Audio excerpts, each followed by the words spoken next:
It's the new lunar year, and celebrations, it was feared, would allow the virus to move even further.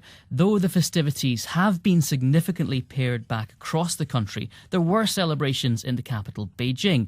On the traditional New Year's Eve TV programme, the hosts made a point of wishing Wuhan a Happy New Year.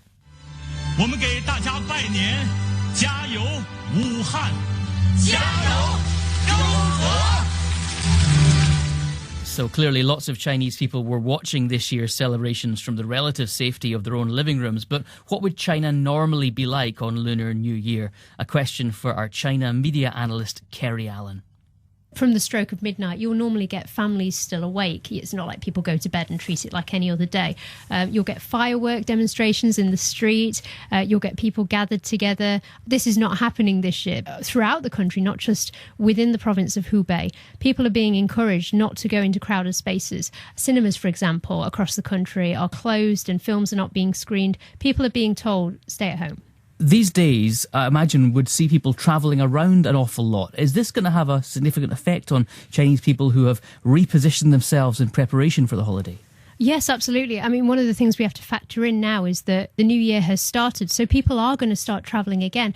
And in total this year, there's an expected 3 billion journeys to take place throughout the Chinese Spring Festival period. So if you factor in that 1.4 billion is the population of China, that's the equivalent of every single person in China taking a journey and going back. And we do have to factor in that some people will make more than one journey. They might make a bus journey and then a train journey. But that is a huge migration that's taking place. And aside from the disruption to the festival, what impact has there been on Chinese people just trying to live their lives as normally? Really, really difficult. I mean, if we look just in the province of Hubei, there's a postal crackdown now. Post is being sterilised. All schools in Hubei province, their classes are suspended, and that goes from nurseries all the way up to universities. Outside of the province, there's also a situation where a number of cities, they've started to implement a first-level response to a national public health emergency. So places where a lot of people will gather, they're cancelling arrangements that they were having. Say, for example, in Beijing, there's a university that's cancelled its exams now.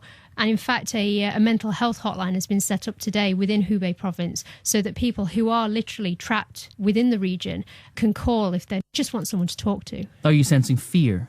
Absolutely, yeah. People are really, really concerned. They keep on seeing the numbers escalate of this. And many of these people will remember SARS, which was only 15 or so years ago.